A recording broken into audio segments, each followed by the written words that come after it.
Uma menina, uma jovem, uma criança que foi estuprada e assassinada. O Sandro de Jesus Machado, de 28 anos, padrasto desta criança, foi condenado a 40 anos e 10 meses de reclusão pelo crime de estupro de vulnerável e de feminicídio triplamente qualificado cometido contra a Sara, contra a enteada dele. O cara conheceu a mãe da Sara quando a Sara tinha apenas 1 aninho de idade. E ele viu o crescimento dessa criança, viu o desenvolvimento dessa menina, e em determinado momento deixou de ter olhos sexuais apenas para a mãe da Sara e começou a ter um caso de violência contra esta criança. Ele teria submetido essa criança à violência sexual não por uma ou outra vez apenas, mas várias vezes. E no final de tudo isso, ainda teria assassinado esta criança e tentado esconder o corpo dela. O tribunal do júri se reuniu e a sentença, 40 anos e 10 meses. Camargo, nós voltamos aqui ao tribunal do júri, aqui na Avenida Tiradentes, para conferir o resultado, do julgamento aqui no tribunal do caso da Sara Emanuele, uma menina que tinha apenas 9 anos de idade e acabou sendo morta e violentada.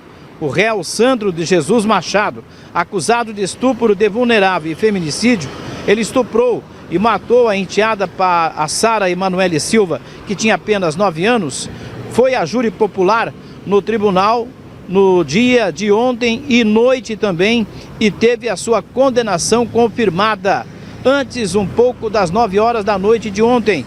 Ele foi condenado a 40 anos e 10 meses de reclusão. O pessoal do NEAS acompanhou todo o julgamento e a Silvana está conosco mais uma vez para falar a respeito. Silvana, você acompanhou o julgamento todo, Conta pra gente como é que foram os detalhes. Foram momentos bastante tensos, ouvir o depoimento da mãe da Sara, que foi por videoconferência, foi bastante emotivo. E durante a sustentação do Ministério Público, ao apresentar as provas da acusação, algumas poucas imagens, o Ministério Público foi sensível, delicado ao tratar com esse tipo de crime muito hediondo. Então foram poucas as imagens mostradas no plenário, mas ainda assim são imagens muito impactantes, bastante chocantes, foram tensos. Bom, o que o rapaz, o acusado, ele chegou a falar alguma coisa durante o depoimento? Ele negou as acusações? Como é que foi? Ele confessou o crime de feminicídio, mas negou os crimes sexuais. Eram 2 acusações de estupro contra vulnerável. Uma acusação de estupro que teria acontecido em datas anteriores ao feminicídio e uma outra acusação de estupro no mesmo contexto do feminicídio. Ele negou ambas, mas foi condenado por crimes de estupro contra vulnerável anterior ao feminicídio e não foi condenado da acusação do estupro no dia do feminicídio. O detalhe, então, por isso, que ele não foi condenado, que acharam uma camisinha no local onde o crime aconteceu, mas esse material foi periciado, é isso? Sim, entre as provas, foi recolhida uma camisinha que estava no local do feminicídio.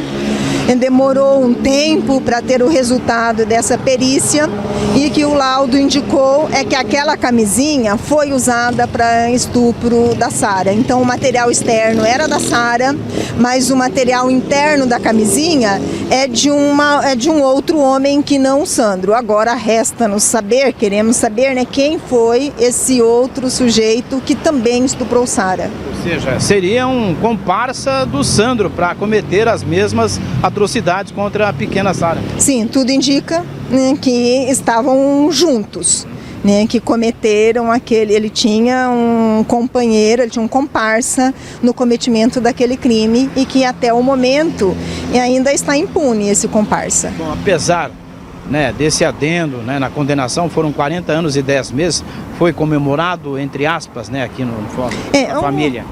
É uma tragédia que a nossa sociedade não consiga proteger meninas, como a Sara, especialmente em situação como a Sara, uma menina negra, pobre, moradora da periferia. Então, é tudo uma tragédia, né? O que podemos dizer é que é um alento ver a condenação, ainda que parcial, do Sandro. Isso dá uma resposta, acho que começamos a fazer justiça. E vamos concluir essa justiça a Sara quando se identificar e punir o outro estuprador. Lembrando, né, Silvana, que a Sara, ela tem um histórico de violência ainda quase bebezinha, né? Por esse padrasto dela. Então, o padrasto passou a viver com a mãe da Sara desde que ela tinha 1 ano de idade aproximadamente, então ela viveu quase toda a vida com esse abusador e o seu feminicida, né? O que revela o problema da violência contra a criança e adolescente, que geralmente está dentro de casa, né? Geralmente são com pessoas do nosso convívio, né? E como ficou caracterizado no julgamento, para usar a expressão que o próprio promotor usou em plenário, Sandro era o macho alfa daquela casa, foi a expressão que o promotor usou. Então ele comandava, né, mandava em todo mundo, a ponto de mandar, inclusive, em vida e morte também das mulheres daquela família. Né, Sara viveu em um ambiente opressor e de violência doméstica. Muito bem, condenado mais de 40 anos e 10 meses, um dia depois do julgamento da condenação, o Dia Internacional da Mulher, a Sara é uma representante, né, de toda essa violência praticada contra a mulher, desde o nascimento até onde ela possa sobreviver. Nesse Dia Internacional da Mulher, né, mais uma vez queremos reiterar nossa luta pela vida das mulheres, né, reiterar o chamamento de nenhuma a menos, e isso envolve o compromisso de todos nós, como sociedade, organizações, instituições, Estado, né, de criar uma outra cultura em que as mulheres sejam respeitadas, que nós mulheres tenhamos pleno direito à liberdade e que as instituições funcionem e punam corretamente e no tempo adequado, né, agressores e feminicidas.